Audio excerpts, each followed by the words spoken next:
What's going on, guys? Welcome back to the channel. In this video today I'm going to be talking about the light grind up to the max light cap of 385. The Warmind DLC came out raising the light cap up to 385, and this video is going to talk about going from roughly right around 340 350 light that you'll be at after the main campaign and getting your character up to 385 light.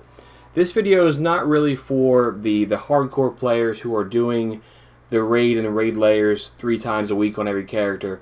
This is more for the casual player who is looking at, hey, how can I get my character up to that max level light, even if I'm not doing the raid every week, even if I'm not doing some of the more endgame activities.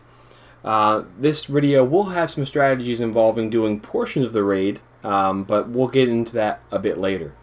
So if you look at your character, there's really 2 steps here. It's going up to light level 365 and then going from 365 to 385. Like I said, when you get done the Warmind DLC story campaign, you should be right around 345, maybe high 340s, 350 or so for your light level. At that point, you have some options. And when Warmind first came out, your only options in increasing your light level was through the weekly milestones. So if you look on your left hand side of the screen, I have gotten a few done this week, but certain milestones like completing a raid or completing a raid layer, doing the Call to Arms Crucible bounty where you get powerful gear, completing 3 heroic strikes.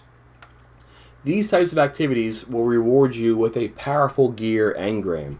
That engram will be right around your current level, your current light level, but when you add a mod to it, it'll help bump up your light level. And depending on how lucky or unlucky you get from those powerful engrams, you should be raising your light level a handful every week just by doing those.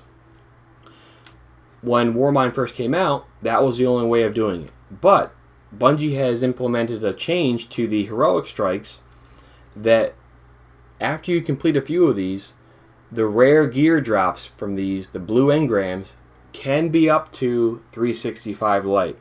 Now, you have to do a handful first to start getting those drops, and then at that point it just becomes a matter of how much can you tolerate doing these strikes over and over again. They can be challenging depending on the modifiers. So if I look here at the modifiers today, you have Solar Singe, which is good for the player, and you have Heavyweight, which is great for the player. But you also have to deal with the glass modifier, where your health and shields are reduced by half. So depending on the modifiers, these can be tricky for players right around 350 or so light, especially if you're running these with randoms. It's different if you have your fire team where you're communicating, but if you're running these with randoms, you really want these modifiers to be more in your favor. The glass modifier is challenging. So depending on the modifiers, depending on how much you can tolerate doing these strikes over and over again, yes, it is possible to just do heroic strikes and go from 350 light when you're done the campaign up to light level 365. In the best case scenario, that's what you're doing to get to 365, and then, and only then, using the milestones afterwards to help bump up your light level. But more than likely, it'll be a combination of doing heroic strikes, using the milestones, and getting to 365 that way. Once you get to 365, then you have really only one option to level up, and that is just doing the weekly milestones. So it's playing in Crucible, it's doing flashpoints in a specified region, it's doing the heroic strikes, doing the first 3 of them, you'll get a powerful gear drop. But there are some ways that you can still get powerful gear from raids, even though you're not going to complete the raid. So let's go into Nessus Orbit here. We'll look at the options, and this applies for people who are going from 350 to 365 as well. If you look at the Leviathan Raid, the recommended power is 300. You can go into this with a team of 4-5 people, and you can beat the very first section. Or not beat, but you can open up the door to the very first section. Behind that door is the first loot drop in the Leviathan Raid. So with a team of 4 or 5 people, you can go in there and get that loot drop within 15 minutes. 10 to 15 minutes. It's a very short time investment. And you'll get what is essentially a powerful gear drop. Now, my recommendation would be to take that engram, go back to the tower right away, and decrypt it. Ideally, you'd get a piece of gear that you need and helps bump up your light level. Once you decrypt that engram, you want to go right back into the Nessus orbit. You want to go right back into the raid. But this time, though, you want to select the Prestige Nightfall. Here, I'd recommend having 5 or 6 people, because it is markedly more difficult than the normal version. But basically, on the Prestige Nightfall, or on the Prestige Leviathan, you want to do the exact same thing you just did. You want to open up the very first door, and you'll get a second powerful engram.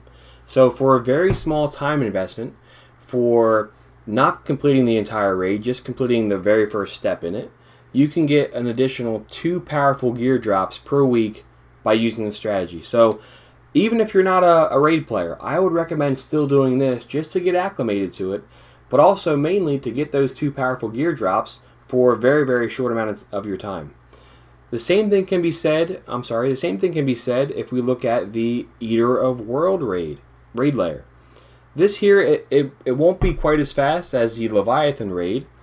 The Eater of Worlds raid, you can complete the jumping section and the first enemy encounter. It's not even a boss, it's just a wave of enemies. After that wave of enemies, you'll get a powerful gear drop. Likewise, I'd recommend going a bit further in the Eater of Worlds raid and doing the next section, which is a fall section. And if you complete the secret objective, you can get the exotic chest. So just by doing these 2 things, the Leviathan normal door open and the Leviathan Prestige door open, in addition to the Eater of Worlds first encounter, and then optionally the fall, you can potentially get 4 additional powerful engrams per week.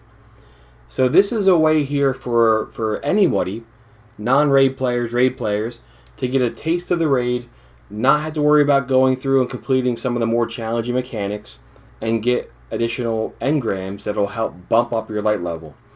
This is going to work for anybody from 350 all the way up to people trying to get to 385. Using that strategy there with the raids, I think, is a good one to do. The other last thing that you can do is if you look at the Mars orbit. I've made some videos now on the escalation protocol. This is a endgame activity that's really designed, or Bungie says it's designed for 3 players at 380 light, 385 light. However, you can go in there, and I've made some videos on that. I'll put a link in the description. You can easily get a 6, 7, 8, up to 9 people in an area. With 9 people, even 9 people at 350, 360 light, you should be able to breeze through this encounter. And at the very end, level 7 boss, if you have a legendary key, these are green keys. You want to go from a green key, trade 7 green keys into Anabray to get a blue key. When you complete an escalation protocol, a chest will be available at the very end. That will give you a piece of armor. That piece of armor will be powerful engram quality. So just by doing those things, yes, you're maximizing your time commitment. You're maximizing your light level opportunities per week. But you're not having to worry about doing the entire raid. I know those activities are not for everybody, and it's no doubt that if you're doing the raids every week, you're going to skyrocket in level compared to people who haven't. In this video here, you're maximizing your opportunities. You're not doing the entire raid. So I wanted to make this video for more casual players and give them some additional strategies that they can use to get their character up to that highest level light. So if you thought this video was helpful, please let me know in the comments. Please give me a like and a subscribe. I would always very much appreciate that. Let me know as well if there's other strategies too that you think are beneficial for anybody who's trying to level up their character. But most importantly though, thanks for watching, and we'll catch up soon.